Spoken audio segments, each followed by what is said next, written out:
সরকারি খাস জমি আত্মসাতে প্রথমে নথি গায়েব, তারপর এই ভূমিতে সরকারি স্বার্থ নেই বলে জেলা প্রশাসনের দায়মোচন। ফলে প্রায় ১,০০০ কোটি টাকা মূল্যের ৪৬ একরের বিশাল খাস ভূমি এখন সরকারের হাতছাড়া। এখন দ্রুত গতিতে চলছে বিভিন্ন ব্যক্তিকে এসব ভূমি বুঝিয়ে দেওয়ার কাজ। অবিশ্বাস্য হলেও চট্টগ্রাম শহরের প্রাণকেন্দ্র হিলভিউ আবাসিক এলাকার খাস ভূমি নিয়ে ঘটেছে এমন ঘটনা। ইমদাদুল হকের রিপোর্ট, ছবি তুলেছেন আবু জাহেদ। চট্টগ্রামের হিলভিউ আবাসিক এলাকা খাস ভূমিতে গড়ে ওঠা ৩ শতাধিক বহুতল ভবনের এই এলাকার ভূমি এখন নথিবদ্ধ হচ্ছে ব্যক্তির নামে। ভূমি অফিসের নথিপত্র বলছে ৪টি দাগে বিএস রেকর্ডে খাস করা হয় এই এলাকার ৪৫.৯২ একর ভূমি, কিন্তু বিএস রেকর্ডে এটি অন্তর্ভুক্ত হয় হিলভিউ হাউজিং সোসাইটি নামে।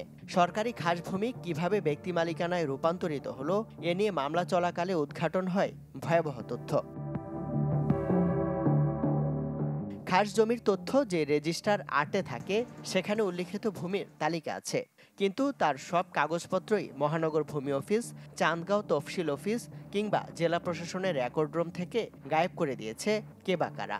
ফলে আদালতে উপযুক্ত প্রমাণ দেখাতে না পারায় খাস হিসেবে তালিকাভুক্তির জন্য সরকারের আপিল খারিজ করে দেন উচ্চ আদালত। গভর্নমেন্ট একটা ডকুমেন্ট দেখাতে পারবে না যে এটা খাস সম্পত্তি। খাস সম্পত্তি হলো তো গভর্নমেন্ট এটা বিএস খতিয়ানের সময় এটা ১ নম্বর খাস খতিয়ান করার কথা।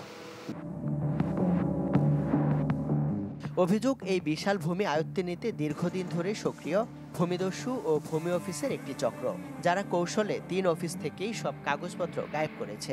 আমাদের প্রথমে তো আসলে নিশ্চিত করতে হবে, যদি ওটা সত্যি সত্যি না পাওয়া যায় তাহলে এটা কোন সময় আসলে মিসিং হয়েছিল, এটার সঙ্গে কার দায়িত্ব ছিল, নিশ্চয়ই কেউ একজন কাস্টোডিয়ান ছিল। ২০০০ সালে ভূমি অফিসের তদন্ত রিপোর্টে এই জমি খাস উল্লেখ করে তা পুনরুদ্ধারের সুপারিশ করা হয়, অথচ সর্বোচ্চ আপিলের সুযোগ না নিয়ে এই ভূমি এখন তড়িঘড়ি করে ব্যক্তির মালিকানায় দিয়ে দিচ্ছে জেলা প্রশাসন। তাছাড়া যেখানে রায়ের সার্টিফাইড কপি পাওয়ার পর ভূমি অবমুক্ত করে নামজারি করতে হয়, সেখানে আদেশের মাত্র ৭ দিনের মাথায় বিদ্যুৎ গতিতে শুরু হয়ে যায় নামজারি, অথচ রায়ের সার্টিফাইড কপি আসেনি এখনো। উল্টো জেলা প্রশাসন বলছে এই ভূমির সাথে সরকারের স্বার্থ জড়িত নয়। আমাদের মনে হয়েছে যে সরকারের স্বার্থ সংশ্লিষ্ট বিষয় সেখানে নাই। যদি থাকতো তাহলে তো আমরা অবশ্যই লিভ টু আপিলে যাইতাম অথবা একদম শেষ পর্যন্ত যেতাম। আমাদের কাছে মনে হয়েছে যে সরকারের যেহেতু গ্রাউন্ড নেই এবং আরএস, পিএস, বিএস প্রত্যেকটাতেই ব্যক্তি মালিকানাধীন, তাদের দখল রয়েছে। যেখানে সরকারি খাস ভূমির সত্ত্ব প্রতিষ্ঠায় সর্বোচ্চ ও শেষ পর্যন্ত চেষ্টার বাধ্যবাধকতা রয়েছে, সেখানে জেলা প্রশাসনের উল্টো ভূমিকা নিয়ে প্রশ্ন তুলেছেন সাবেক কর্মকর্তা ও ভূমি আইন বিশেষজ্ঞরা। মাঠ পর্যায়ে কিছু কর্মকর্তা কর্মচারীর সমন্বয়ের মাধ্যমে এ ধরনের সম্পত্তি যদি ছেড়ে দেওয়ার কোনো ব্যবস্থা হয়ে থাকে, আমার জানা নেই, যদি কেউ করে থাকে, চূড়ান্ত আদালতের রায় না হওয়ার আগেই তাহলে এটি অনিয়ম হবে বলে আমি মনে করি।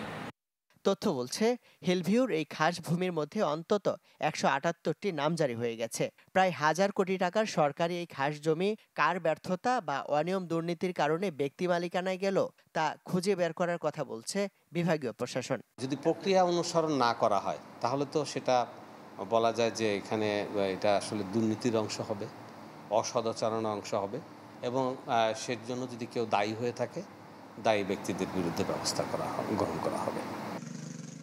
অভিযোগ শুধু হিলভিউই নয়, পাশে ত্রাণ মন্ত্রণালয়ের মালিকানাধীন বার্মা কলোনির ৩১.২৭ একর ভূমির মধ্যে ১৭.৫ একরও নিজেদের নামে রেকর্ড করে নিয়েছে ভূমিদস্যুরা। ইমদাদুল হক, চ্যানেল 24, চট্টগ্রাম।